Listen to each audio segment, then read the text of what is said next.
Salamat po sa privilege from Pastor Ed at salamat din po simbahan ito na nag-support po sa gawain doon sa Noveleta, kaya po may simbahan po doon. Ayun, habang nakikinig po kami ng Sunday School ay talagang your support in the ministry is well appreciated po at talaga nagpapasalamat po kami. Ano po? At huwag niyo pong tigilang magbigay. Amen? Hindi po sa amin, kundi sa ibang missionaries na. Amen? At salamat po sa Panginoon. Iba pala ang klima po dito pagkalinggo ng umaga. Parang mga spiritual po ang mga tao talaga. Paghapon po talagang mas spiritual, pero pag umaga parang di ka pwede magkamali dito. Amen?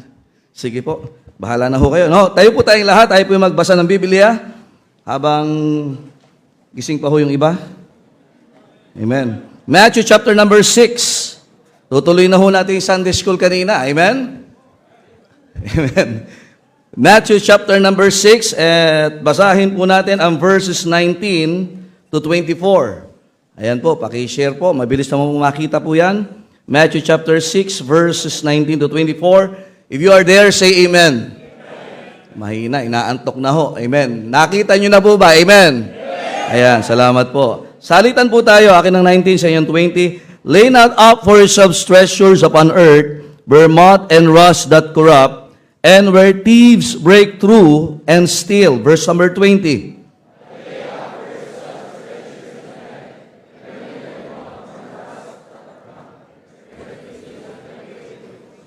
For where your treasure is, there will your heart be also.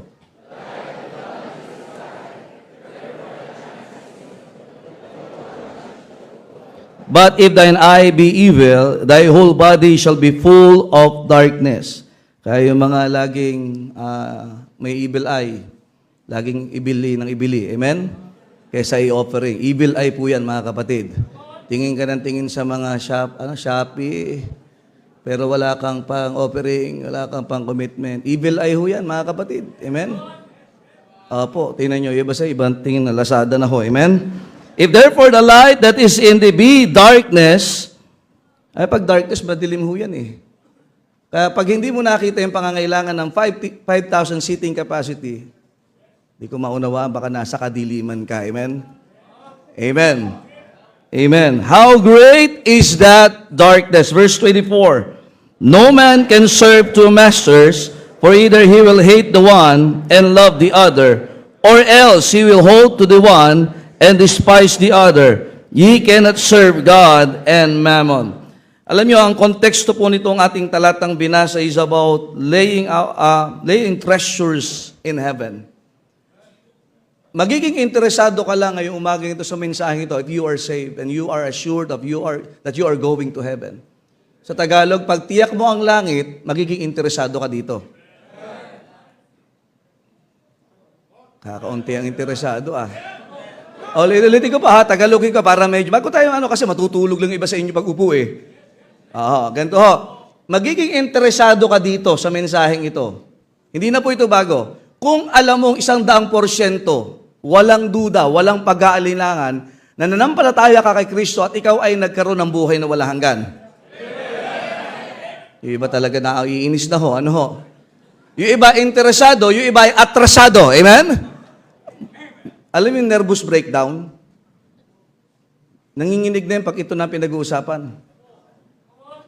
Nervous breakdown, nanginginig na ho yan. Pero yung mga papunta ng langit, excited yan. Amen? Are you saved this morning? Amen? If you know 100% you're going to heaven, you'll be listening to the preaching this morning. Amen? Tayo po yung manalangin. Panginoon, salamat po sa inyong biyaya. Help us as we study your words, O God, that thy name will be magnified and glorified.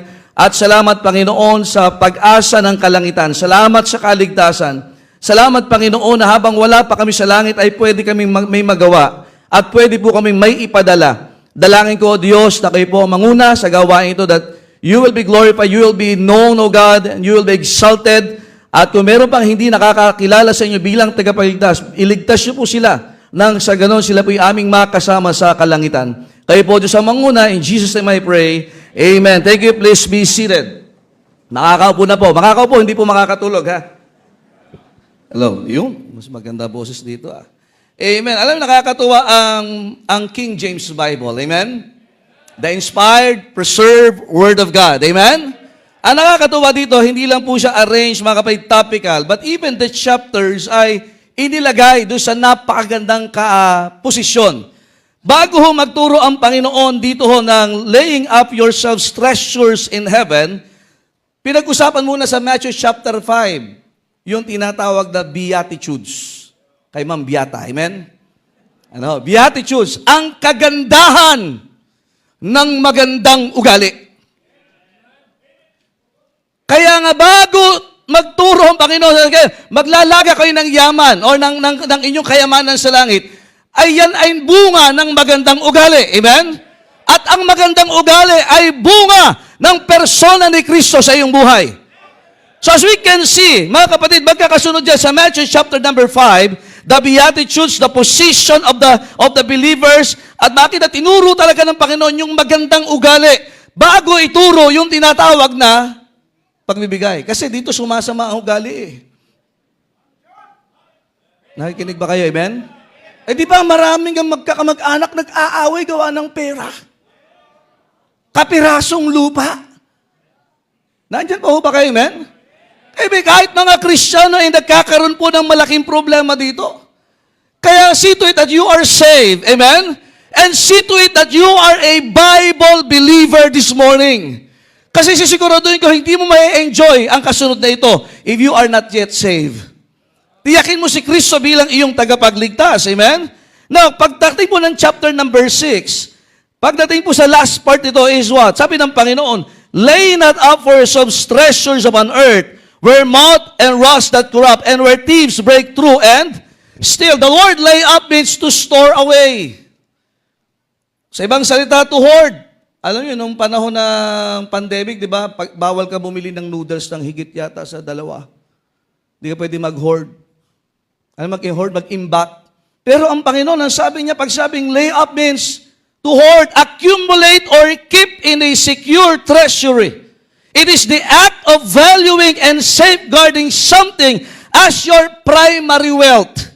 Pag sabing primary wealth, mga kapatid, naandun yung pinakayaman mo talaga. Now, sa mundong ito, we have our secondary wealth. Kailangan mo ng bahay, kailangan mo ng sasakyan, kailangan mo ng pagkain. Marami tayong pangangailangan. Pero wag nawa, mga kapatid, dapat our primary wealth ay hanggang dito lang sa mundong ito. It should be stored doon sa lugar na kung saan hindi nananakaw. Nakikinig ho ba kayo? Amen? The word lay up means to amass. It is to place, mga kapatid, your trust, to set your heart, and to make God your priority.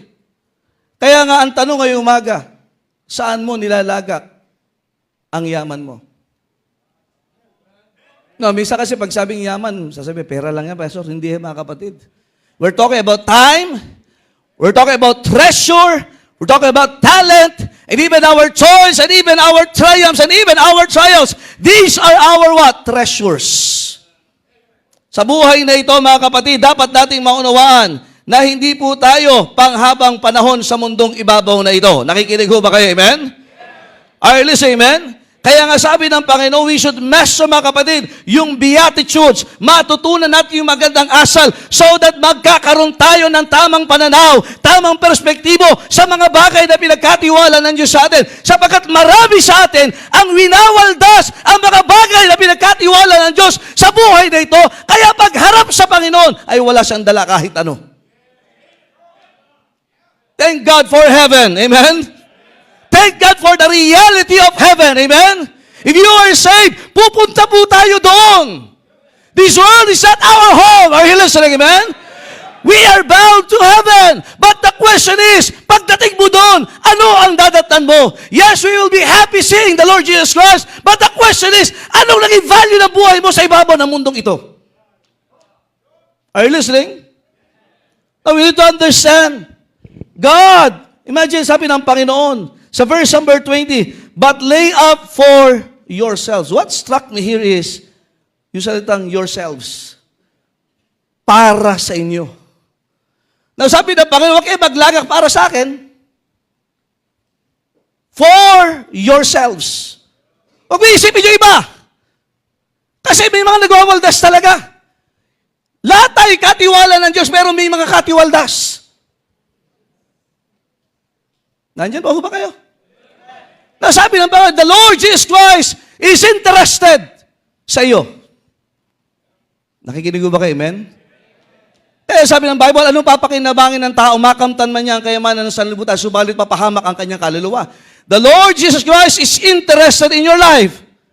Pero hindi lang sa iyong buhay, hindi lang sa iyong kaluluwa, but sabi ng Panginoon, but lay up for yourselves treasures in heaven. Kaya nga, if you are saved, you will be listening to the Lord Jesus Christ to this point of time. Kung tiyak mo ang langit, lahat po ng unsaved, magsabi ng amen. O unsaved, sabi ko, di nakikinig. Sabi iba sa'yo na, para robot na lang eh. Sige, lahat ng unsaved, tumayo. O ako lang nakatayo, di ba? O lahat ng saved, magsabi ng amen. O hindi papunta ka ng langit, nagkakaunawaan tayo ngayong umaga. At sinasabi ng Panginoon, hoy, ikaw, maglagak ka ng kayamanan. Kayong mga papunta ng langit, maglagak kayo ng kayamanan doon sa langit. No, the word lay up, mga kapatid, sa basketball, gustong-gusto natin yan. Ayaw mong sasablay.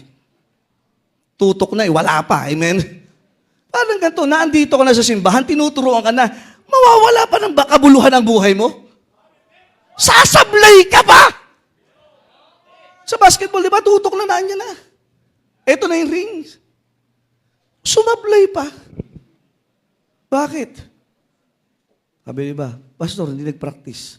Kaya sa simbahan, pinapractice po ang kabanalan at ang pagbibigay.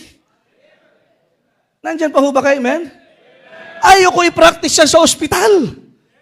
Ayaw ko i-practice yan sa scammers. I-practice mo yan sa simbahan. Nandyan pa ho ba kayo, amen? Treasure is any valuable possession, resource, or store of great worth. Yung mahalaga sa'yo. Mahalaga ba ang buhay mo? Siyempre, mahal ka nga ng Diyos eh. Amen? Mahal ka tayo ng Diyos eh. Something of high and lasting value. Kaya nga even ang Panginoong Jesucristo, anong sabi niya? Ay talagang maglaga kayo ng yaman. Kaya pagka papunta ka ng langit, tiyak niyo na ba ang langit? Sa mga bisita namin, tinanggap niyo na ba si Kristo? Bilang tagapagligtas nyo? Edi, magkakaunawaan tayo ngayon, tama? Alam nyo, ayaw ng Diyos ang madamot. Ayan na, okay. Ayan na po, ito na po. Treasure is not defined what the world calls expensive. Nakikinig ba kayo, man? It is defined by what you value most at ano yung willing ka na i-invest sa buhay na ito. Treasures must be personal. It is practical. Kaya makita natin, even the Lord Jesus Christ, dito sa katuruan ito, but lay up for yourselves treasures in heaven. Maliwanag kung saan ilalagay. Kasi maglagay ka ngayon sa bangko, bukas, pwede hindi mo mapakinabangan. Nandiyan pa ho ba kayo? Bumili ka ng magandang sasakyan, BYD. Hindi ko natutuloy yan. Amen? Ilang panahon lang, luma na yan. Napakinabangan mo. Pambira, karoon ka na sasakyan, hindi ka nakarating ng simbahan. Amen? Nandiyan pa ho ba kayo? Now, this time, it was delivered by the Lord Jesus Christ. It was a sermon on the mount. At sinasabi ng Panginoon, hoy, ang mga mata ninyo, wag lang sa mga temporal. Tumingin din kayo sa eternal. Ang dami mong plano sa buhay na ito. Bibili ako ng ganito. Magsasadya ako ng ganito.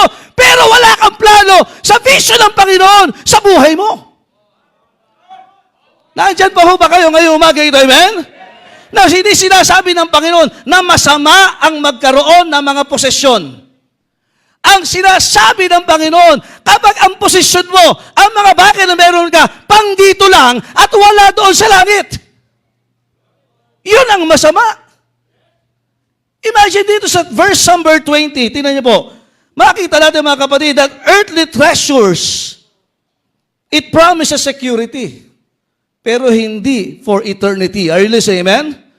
Earthly treasures promises security, but it delivers uncertainty.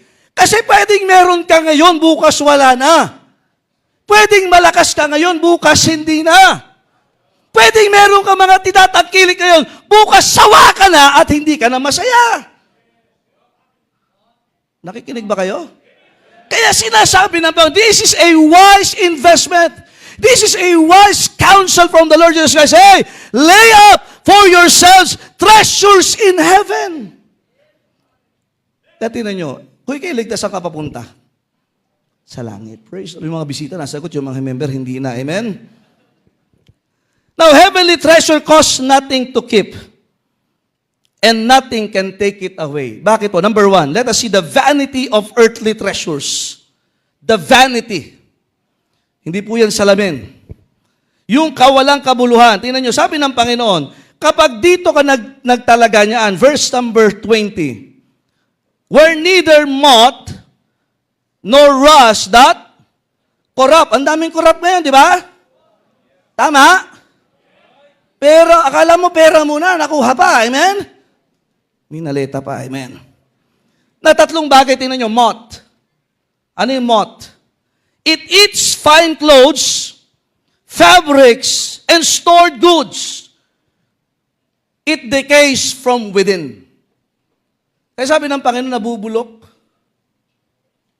Ang mahal ng damit mo, pambihira. No? May mga nagpi-feature ngayon. From top to bottom, nagusot mong sombrero hanggang medya, sapatos lahat. Pambihira.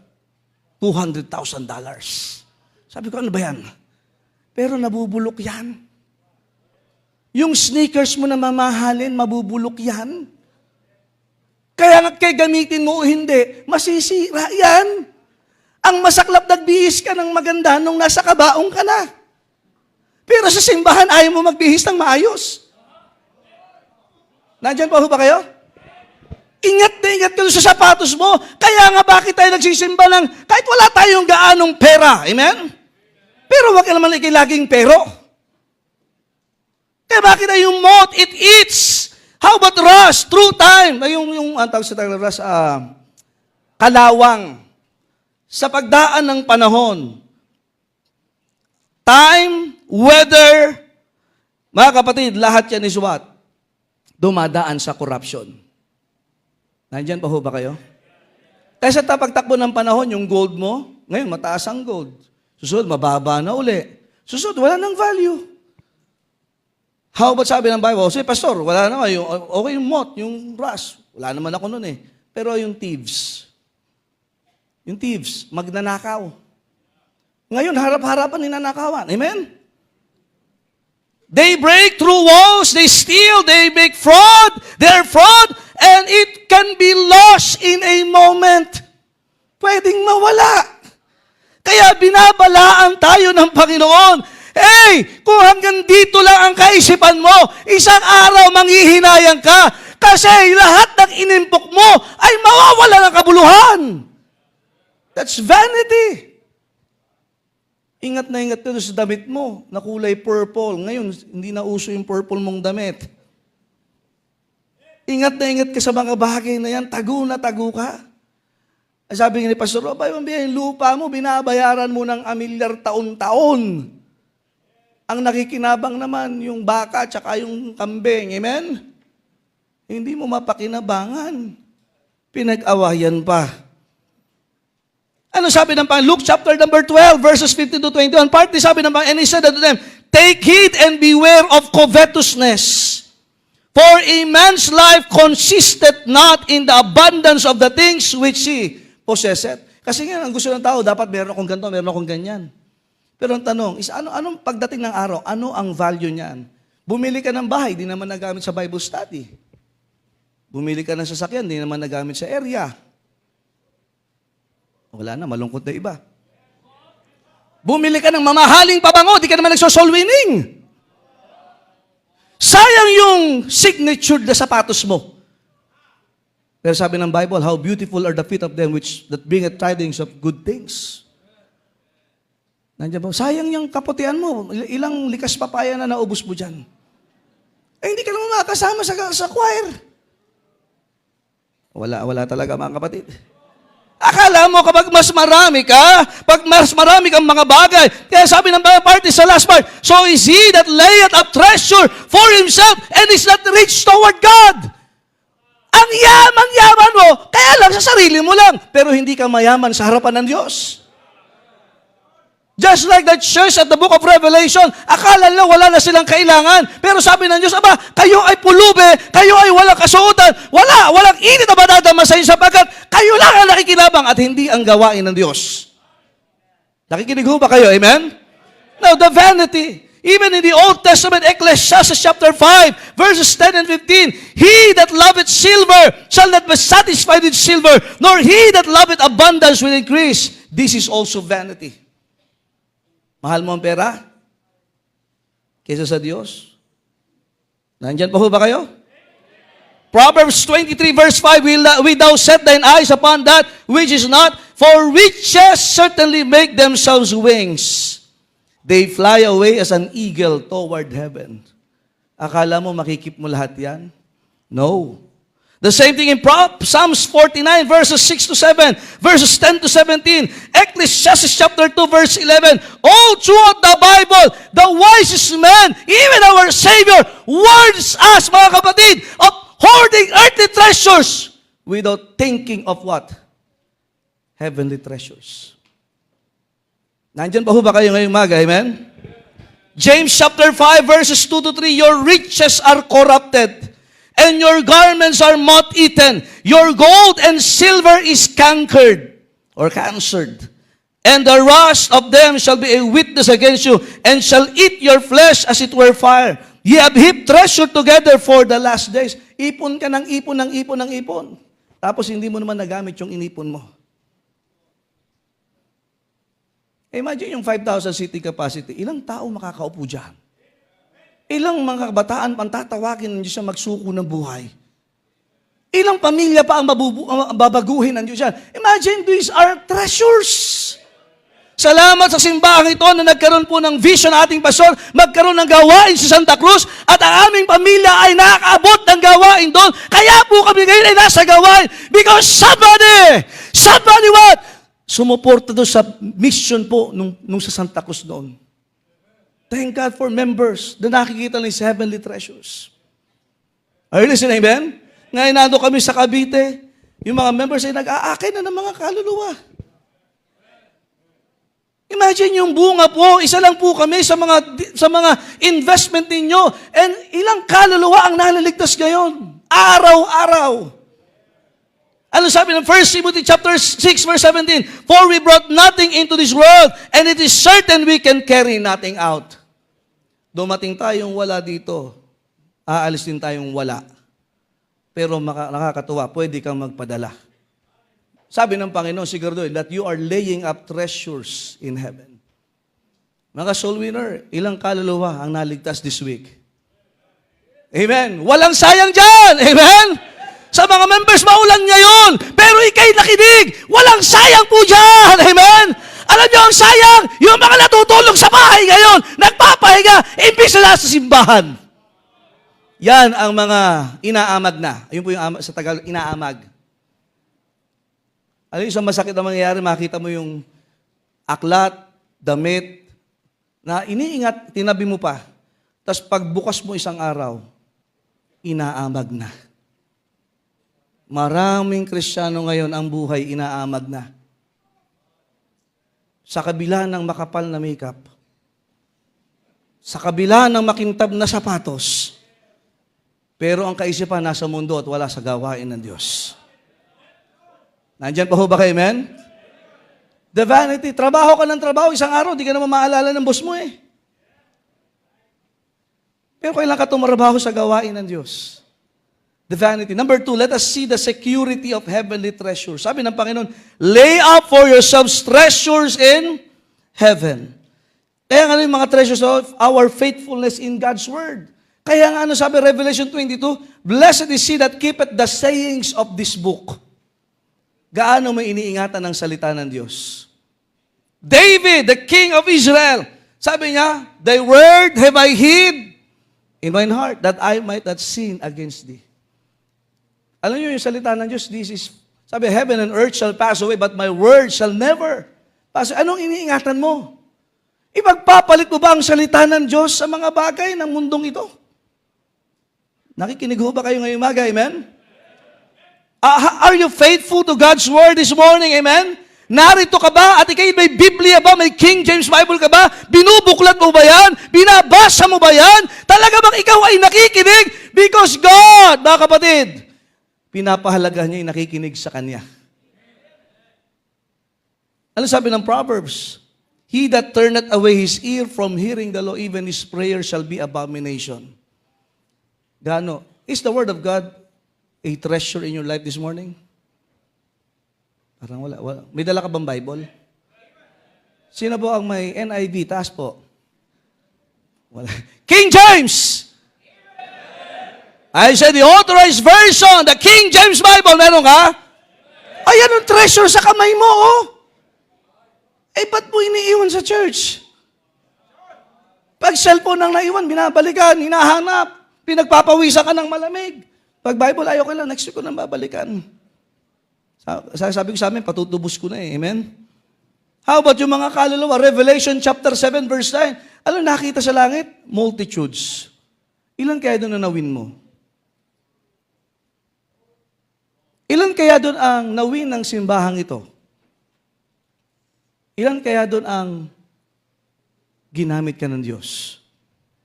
Imagine yung pera mo dito, yung bahay mo, hindi mo na makikita, pero yung mga kaluluwa, makikita mo doon. Pwede ikay naglalakad sa area, nabasa ka ng ulan, napagod ka, marahil nagutom ka. Yung iba naman, sobrang kain dito kasi mga anak ko, kada area, sa area doon lang, puro kainan. Amen? Sabi ko, anak, parang masaya nga dyan ah. Imagine that, mga kabay, ilang kaluluwa ang naligtas. These are treasures. Ang buhay mo ba ay naging buhay ng may pananampalataya, kagaya sa Hebrews chapter 11. Mga kapatid, sa buhay na ito, alam nyo, nakakalungkot, pag ang dami mong investment sa mundo pero wala kang investment sa kaluluwa ng tao. Ay sabi nga, lay up treasures, abay dapat talaga you amass, the more the better. Yung paglilingkod, kasi pagpagit sa last part po ng ating minasa, you cannot serve God and mammon. Tanong, kapatid, kailan ka huling naglingkod sa Diyos? Kailan ka huling talagang yung binuhos mo yung oras mo, panahon, pwede yung best mo ay hindi best ng iba, pero yan ay best mo para sa Panginoon. When was the last time na maalala mo, I gave my best for God through this local church? O talagang bigay todo ka, talagang patay kung patay sa trabaho. You cannot serve God and mammon. Kaya minsan ang problema natin, mga kapatid, ito nga, hindi masama yung pera. Kaya lang pag minahal mo na yung pera. Kaya nga nasama na ang loob mo pag pera na pinag-uusapan simbahan. Abay, saan ba hindi kailangan ng pera? Kami nagtatayo ngayon ng ginagaya namin to eh, pero parang mas mahal to yan. Ay mahal na materyales. Salamat kayo, ang pastor natin ay may vision. Amen! Amen! Mga kapatid, wag mo sa, anong sabi ng isang preacher? He is no fool who gives what he cannot keep to gain which he cannot lose. Tagalogin ko, hindi siya mangmang kapag natutunan niyang ibigay yung hindi niya kayang ingatan upang makuha ang mga bagay na hindi mawawala sa kanya. Alam niyo ang mangmang? Hindi ka nagbibigay sa mga, hindi ka binibigay yung hindi mo kayang ingatan. Nandyan pa ho ba kayo? Ano sabi pa ng isang mangangaral? What you keep will perish. What you give for Christ is secured forever in heaven. Kaya hindi lugi pag ikaw ay giver. Hindi lugi pag ikaw ay faithful tither. Amen? At hindi lugi pag ikaw ay nagsasacrifice. Thank God for Christians who believe in what? Laying up treasures in heaven. Secured niya, kapatid. Hindi mai-scam. Hindi mananakaw. Ang nag-iingat ang Panginoon. Amen? Ay, di naman bihira ang buhay mo, hindi mo sigurado mamaya. Pero yung buhay na binigay mo kay Kristo, sigurado, mapapakinabangan ng iba. Treasure, sabi sa preacher, treasure laid up in heaven is the only wealth that cannot be taxed. Wow! Amen. Hindi natataksan yun, nag-tithes ka na eh. Malungkot pa rin yung iba, amen? Stolen or destroyed by fire. Yung nasa langit na. The question, saan ka mas maraming naipadala? Dito o doon? Kaya, alam mo mga kapatid, sa mga sisimbahan, hindi, kahit ganito ang preaching, kahit tama ito, hindi lahat maniniwala. Nawala kayo doon, amen? Hindi lahat naniniwala. Hindi lahat ang kaisipan ng mga may takot sa Diyos. Ulitin ko, chapter 5, Beatitudes. Nag-isimula yung maganda ugali. Pag masama ang tingin mo sa larangan na pagbibigay, questionin mo ang Panginoon. Ay baka hatawin ka na niyan. Amen? If your treasure is in heaven, you cannot be bankrupt. If it is on earth, you can never be secure. Kasi minsan kahit anak mo, kinukupit. Yun yung sa pantalon mo, sinabit mo lang eh. Amen? Kinapanong asawa mo ba, may barya.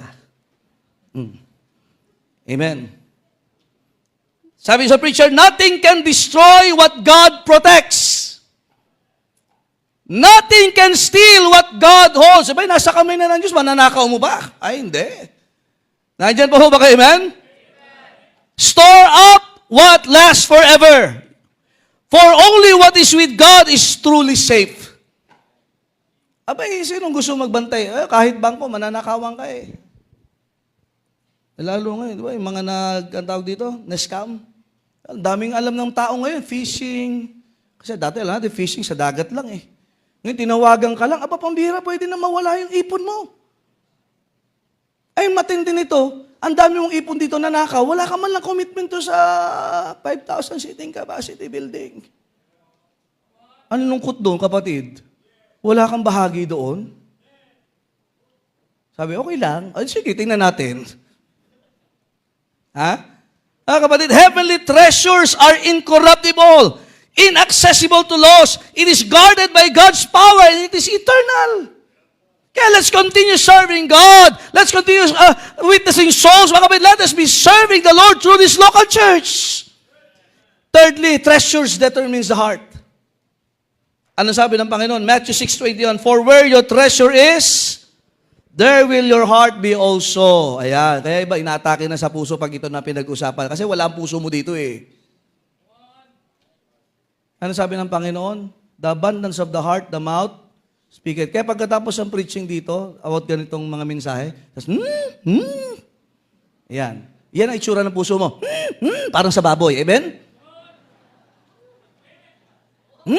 Ganyan lang mga baboy, di ba? Kumakain na, nagreklamo pa. Marami ganyan sa simbahan! Ugaling unbeliever!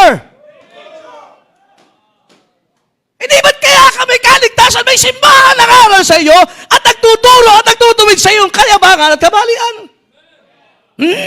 Ayan, yan. These are the piggy Christians. Amen? Kasi nga, wala ang puso mo dito, naandito ka, pero hindi ka talaga kasama. Amen! Buhay po ba kausap ko ngayon? Kung hindi man ako makaulit dito. Ayos lang. Amen? Pero mga kapatid, nandito ba ang puso mo? Ang puso ba ng pastor? Dapat nakokopya. Ang puso ng Panginoon, kinokopya ng pastor. Dapat yung puso, mga kapatid, ng mga miyembro, kapares ang puso ng pastor. Madaya pa naman ang puso. Sa Facebook, puso ka ng puso. Sa gawain, wala ka. Puro kang uso.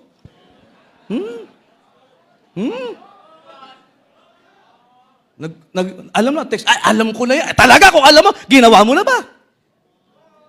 Hindi ba pag alam mo, dapat gawin mo. Alam mong tama, dapat gawin mo. At dapat, wow, pupusuan ko yan. Ibang inungusuan, talagang baboy nga.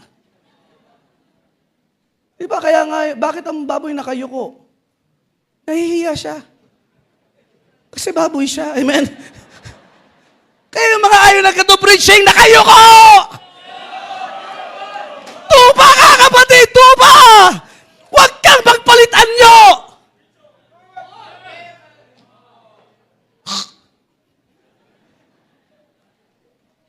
Where you spend your time, money, and thoughts, that is where your heart lives. Kayo ba nga nasa ministry, masaya ba kayo sa choir? Eh, ma-treasure mo yan. Wow, aawit ka dito. Wow! Amen? Kayo mga member, masaya ba kayo? Ganda ng building ninyo. Pero hindi pa talaga ito. O tingnan nyo, malungkot na naman. Wala kasing puso nyo dito eh. Mga walang puso!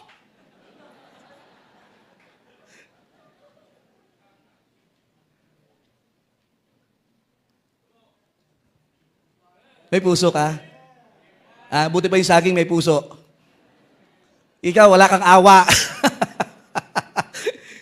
Sa gawain ng mga tatay, dapat kasama kayo sa ushering. Yung iba, nauulan na. Kayo naman yung ayos lang. Walang puso! Kayo mga nagsuko ng buhay na tumalikod. Parang mayroon dito Kapatid, where you're, sabi ng Panginoon, mismo sa bibig ng Panginoon, kung nasaan ang yaman mo, nariyan ang puso mo. Narito ba ang yaman mo, kapatid? Nasa Panginoon ba? Natutuwa ka ba? 172 first time? Wow, attendance na namin yan sa Noveleta. Kayo, bisita nyo pa lang yun. Pati na yun, mga walang puso talaga, di ka masaya. Oo nga, no? Nandyan pa ho ba kayo? If treasure is earthly, the heart is anxious, fearful, and dissatisfied. Kasi anytime pwedeng mawala. But if treasure is heavenly, the heart is at peace, it is focused on God and full of hope. Alam niyo yung mga naglilingkod sa Panginoon, walang sayang. Walang sayang na panahon, walang sayang na pagkakataon. No regrets! Amen? Yes, may kalungkutan, may tao tayo pero wala tayong panghihinayangan. Bakit? Abay, nakarating na sa Diyos yan! Nasa langit na yan! Kaya ikaw na puro ang isip mo pang mundo, kapatid, ikaw ay magbago-bago. Amen! O, tingnan nyo, iba sa inyo, di babalik mamayang hapon. Sige nga, magsabi ng amen, yung hindi magsisinungaling, babalik mamayang hapon. O, tingnan nyo, marami hindi O, sige, magsabi ng amen, babalik mamayang hapon. O, tingnan nyo, hindi talaga, kahit ano, tingnan nyo. He that knoweth to do good, and doeth it not, to him, or to her, it is a sin. Tingin kayo sa akin. Hindi ko naman kayo kilala Kumusta puso mo, kapatid? Madamot pa ba yan hanggang ngayon? Makamundo pa ba yan hanggang ngayon? Dapat nga, lalo pag umiidad tayo, dapat damihan yung ginagawa sa Panginoon. Abay, palapit na tayo ng palapit sa langit It's either rapture or Hebrews 9:27. Ang tanong, ganun ka ba ka-urgent na, teka, dapat ako'y maraming magawa para sa Panginoon. Dapat kami maraming maakay. Abay, dapat ako'y mag-involve sa gawain ng Diyos. Abay, kung hanggang ngayon, hindi mo iniisip ya, kapatid, nasasayang ang panahon mo. It is a total waste of what? Time. Kahit sa ang business, pagka nalulugi, nako, sarado na yan. Ang Diyos ba'y nakikinabang na tumutubo ba ang Diyos sa buhay na pinagpagalan niya sa bawat isa sa atin? O lugi ang Diyos sa'yo? Hapon na nga lang, hindi mo pa magawa makabalik Ano sabi ng Panginoon? No man can serve two masters. Yung iba, pang umaga lang, mamaya pang hapon. Sa basketball, ayoko ng half time, yung first 2 quarters lang. Kung kahit sa upuan, sa bangko ka, at least buong laro ka, amen? Pero kapatid, papahig ka. Habang buhay ka na lamang late sa Sunday school. Habang buhay ka na, sayang. Nandiyan pa ho ba kayo? Ganda ng Sunday school kanina, no? Hindi pa Sunday school namin sa amin, amen? Remember this, we choose our Lord by what we value most. Sinong Panginoon mo talaga? Kung mahalaga sa'yo ang Panginoon, pakikitabi sinabi niya Lay up for yourselves treasures in heaven. Be sure that you're going to heaven. Next is what? You lay up treasures in heaven. Ang tanong, sino ang Panginoon mo? Ang tao, makinig ko kayo, nung sabi ng Diyos, pag kinain ito, kayo ay walang pagsalang mamamatay. Ang sabi ng Diablo, pag kinain nyo to, kayo magiging Diyos. Kaya marami sa atin minsan, nakikinig sa Diablo, hindi sa Diyos. Ay, sorry po. Nakikinig ka kay Satanas!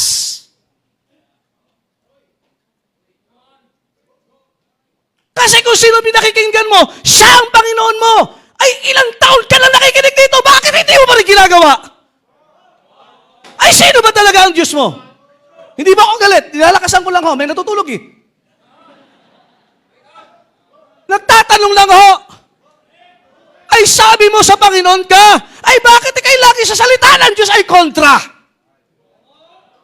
Hindi ba dapat pag Word of God, wow, praise the Lord, I'm a son of God, I love the Word of God. Well, I will lay up treasures in heaven. Abay, bakit parang iba yung epekto sa iba sa inyo? Ayan naman, mga kapatid. Ayan na naman siya. Ayan. Oink, amen? Oink, ay. Lastly, may last pa tayo, may last pa. Last na po ito. Kami, hindi ko alam kung may baha sa amin, pero kanina bumabiyahe, naulan eh. Ewan ko bakit pag ako'y napunta sa ibang simbahan, nabagyo. Now, the instructions in laying up treasures. Number 1, give generously in the local church.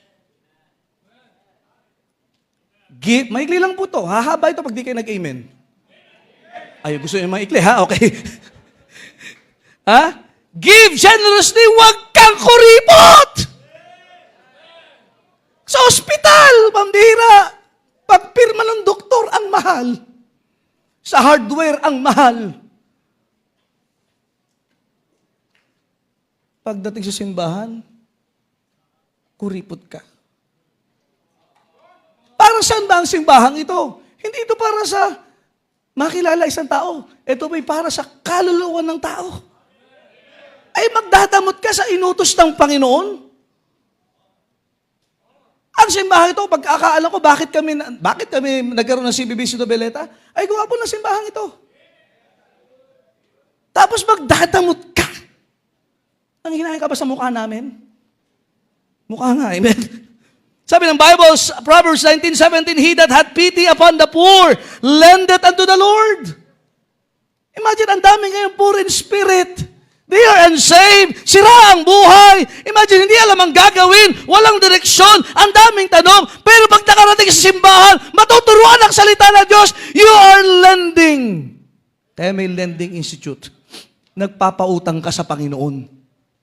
At ang Panginoon, hindi pwedeng hindi magbabayad. Actually, kahit nga hindi utos ito, dapat ginagawa natin eh. And that which He hath given, will He pay him again. Mas maganda pag galing sa Diyos ang blessing. Ang tanong, gaano ka nag-i-invest sa gawain dito?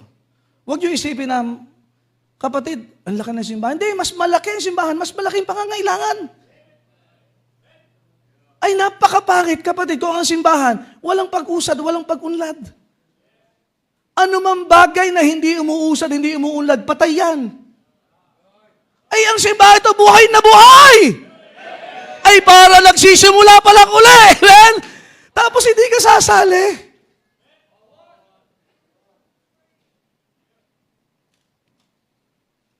Isang pamilya nga, kaya makabili ng bahay eh.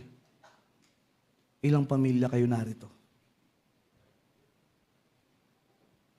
Wala na. Lumisa na ang inyong mga kaluluwa ngayong oras na ito. Not just give generously, but live righteously. Hebrews 13:16, do good and communicate. And communicate, forget not. Huwag mo kalimutan ipadala at dalhin ang iyong tithes. Yun yung salitang communicate dyan. Ibig sabihin, ramdam ng simbahan yung partisipasyon mo. Yun yung communicate. Amen. Huwag mo sabihin, Pastor, kahit wala ako dyan, nandiyan ang spirito ko. Delikado yan. Communicate. Ramdam ka ba sa area ninyo? Amen? Ramdam ka ba ng leader? Ramdam ka sa simbahan? Pastor, kahit wala ako dyan, maramdaman niyo ako. Ba, delikado yan. Masamang pakiramdam yan. Communicate. Do good and communicate. Forget not. For with such sacrifices, look at this, God is well pleased. Kung marami kang sacrifice, natutuwa ang Panginoon. Pag wala kang sacrifice, naiinis ang Diyos sa buhay mo. Kayo mga umalis dahil ayaw nyo mag-sacrifice. Mag-sacrifice kayo. Amen? Invest in eternity. Matthew 6:33, but seek ye first the kingdom of God and His what? Righteousness, and all these things shall be added unto you. Kapatid, ang Diyos ang maganda nagdadagdag. Amen? Pati buhay kayang dagdagan. Pati taon kayang dagdagan. Amen? Ay, di ba, kahit anong puwersa mo, ang taon mo, hindi mo pwedeng dagdagan. Ang Diyos ang nagdadagdag yan eh. Kahit anong ingat mo, pwedeng mawala yan sa'yo. Yung trabaho mo, pwede may trabaho ka ngayon, bukas wala na. Pero ang Diyos, pagkasama mo ang Diyos, if God be for us, who can be against us? Beloved, mga minamahal, isang araw, our earthly treasure will vanish. Yung sasakyan mong ayaw mong magasgasan, pag nagasgasan, inatake ka sa puso, ang sama ng loob mo eh. Kaya pag nagasgasan, wala kang magagawa. Tama? Meron na may namatay. Ang ganda ng Raptor niya. May Raptor dito. Talagang pinaganda niya. Wow! Yung gulong pinalaki. Lahat ng binihisan talaga ay nasagi ng tricycle.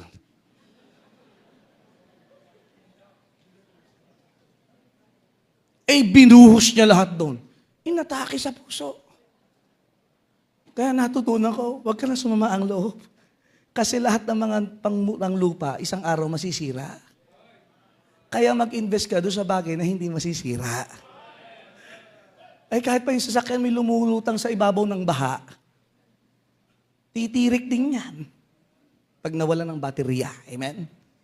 Ingat ka. Pastor, saan ako ingat? Sa tricycle? Hindi. Yung kotse ko, nasagi kami ng truck eh.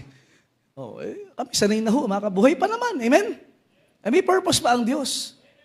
Noong kami na-aksidente sa Quezon, binangga ko po yung bus. Ang lalaki ng truck na tinatamaan ko, mga kapatid. Tinulungan kami ni Pastor kasi binangga ko, pero buhay po kami. May purpose pa ang Diyos. Kahit gaano ka kaingat, kapatid, maniwala ka. Kahit helicopter, pwede mo magsak sa'yo. Wala nang electric fan eh. Dati kasi yung electric fan, bumabagsak isa hindi nagtatights. Ngayon helicopter na. Tapos kayo, ang dami yung kayamanan, ang damot-damot mo. Isang araw, pag nawala yan, pag-aawayan pa yan. Pastor, kaming wala. Yung buhay mo mahalaga ka sa Diyos, kaya huwag kang a-absent. Malungkot pa rin yung iba. Do not trade the eternal for the temporary. Let your hands work. Your heart trust and your life store up that which outlasts time itself. Kaya maganda yung hindi na mawawala, hindi mananakaw, doon tayo sa langit. Huwag niyo pong hayaang masayang ang buhay niyo. Kaya nga sa simbahan ito, ano sabi ng Matthew 16:19? Ano yung ibinain dito? Binain, tinali. It is bound to heaven. Ganda, no? Parang patag doon yung mga courier ngayon, di ba? Pinaplastic pa, binabind. Tama? Tapos makakarating doon sa lugar. Makinig kayo. Lahat ng ginagawa ng simbahan ito, makinig po kayo, Matthew 16:19. Yung ginagawa ng simbahan ito, it is bound to heaven. Lahat ng pinagtibay dito, pinalot dito, pinadala. It's bound to heaven. Maigi, papunta sa langit, ano? Iba sa'yo, binabalot, tinatago. Hanggang ngayon, hindi mo pagamit sa Diyos. Kaya kung ikaw ay ligtas na, interesado ka, nga, paano ba yan? Give generously. Kailan ka nakakaranas ng ganyan? Live righteously and invest for eternity. Kayo mga kabataan, mahal kayo ng Diyos. Hindi aksidente narito kayo sa simbahan. Amen. Ang buhay nyo ay isang kayamanan sa harapan ng Diyos.